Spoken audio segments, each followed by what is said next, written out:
रोना इसलिए आ रहा है कि बेटियों का शोषण करते हैं, सरकार में बैठे लोग बेटियों का शोषण करते हैं, और जब बेटियां न्याय की गुहार लगाते हैं तब वो कहते हैं कि ये एक ही परिवार की बेटी है। आंसू इसलिए आ रहे हैं कि जो सरकार बेटी बचाओ बेटी पढ़ाओ की बात करती है, नारा देती है, उन्हीं की सत्ता में बैठे लोग बेटियों को नोच नोच के खा रहे हैं, और देश का मुखिया चुप बैठा है। वो हवाई जहाजों में घूम रहा है, अपने लिए हजारों करोड़ों के जहाज खरीद रहा है। मुझे शर्म आती है कि प्रधानमंत्री जी आप 56 इंच सेना की बात करते हैं और आप एक बाहुबली, आप एक ब्रिजभूषण से डर गए। अभी प्रधानमंत्री जी 56 इंच का सीना नहीं है आपका, आप एक कायर प्रधानमंत्री हो जो एक बाहुबली से डर के आप अपने देश की बेटियों का, देश का गौरव बताने वाली बेटियों का आज आप साथ नहीं दे रहे हो।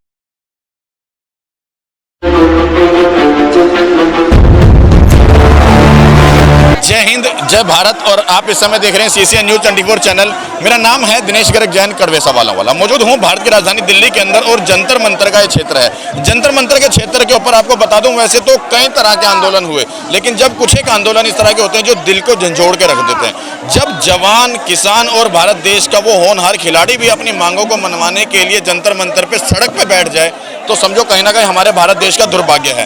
और जो महिला इस समय मेरे साथ मौजूद है, हालांकि ये कई चैनलों के ऊपर अपनी बात रख चुकी हैं, और इनको रोते हुए भी यहाँ पर मैंने देखा है। और बता दूं, एक आर्मी ऑफिसर की धर्मपत्नी है, फौजी की धर्मपत्नी है। एक बार मैं फिर भी चाहूंगा, ये स्पोर्ट में पहुंची यहाँ पे इस समय महिला खिलाड़ियों के लिए। मैडम, सबसे पहले जय हिंद, जय भारत। जय हिंद, जय भारत। क्या नाम है आपका? मेरा नाम सुदेश गोयत है, wife of major Ajmer Singh Goyat, Hisar Haryana से हूँ मैं।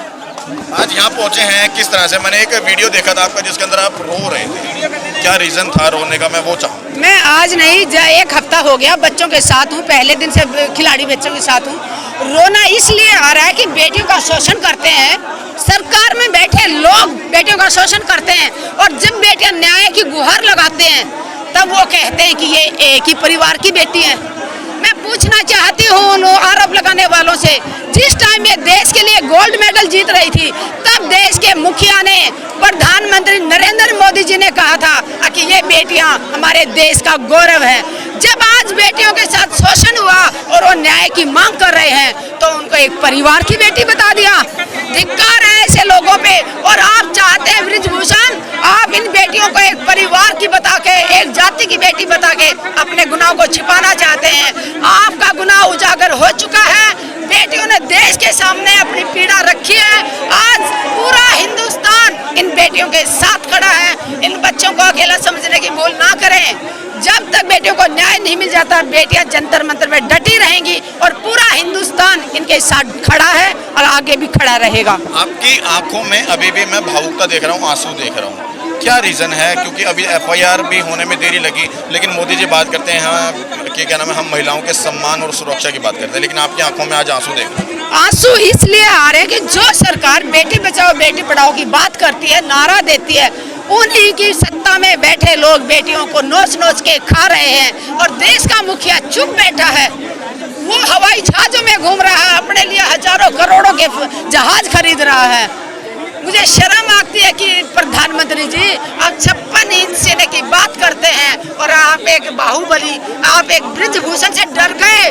क्योंकि मैं ये इसलिए आरोप लगा रही हूँ मोदी जी पे, अगर आप नहीं डरे होते उनसे तो आप ट्विटर पे जरूर लिखते कि जिन 7 बेटियों ने शिकायत दर्ज की है, आरोप लगाया है, हम उनका निष्पक्ष जांच करेंगे, और अगर आरोपी सिद्ध हो जाते हैं ब्रिजभूषण पे आरोप, तो उसको कड़ी से कड़ी सजा देंगे। और प्रधानमंत्री जी का फर्ज बनता था ये लिखते ट्विटर पे कि हम देश की बेटियों के साथ खड़े हैं।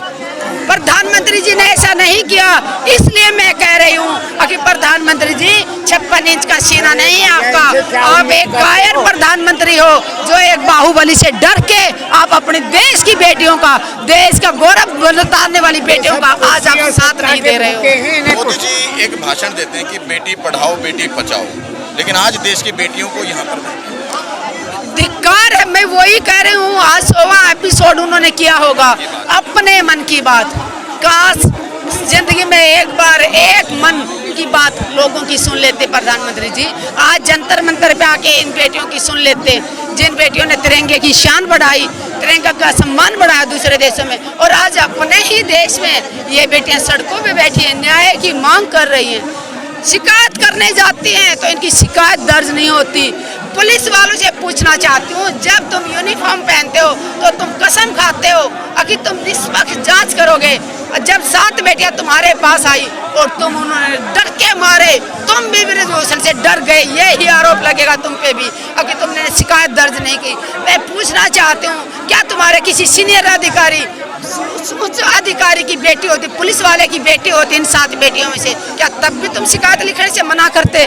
बेटियां बेटी होती हैं, अपनी ड्यूटी ईमानदारी से निभाए पुलिस, वरना वो दूर नहीं। आज तुम उन माफियाओं को बचा रहे हो, आज पुलिस संरक्षण दे रही है माफियाओं को, वो दिन देर दूर नहीं जब ये ही माफिया पुलिस वालों की बेटियों को भी घर से उठा के लेके जाएंगे, तब देखूंगी ये पुलिस वाले शिकायत दर्ज करते हैं या नहीं।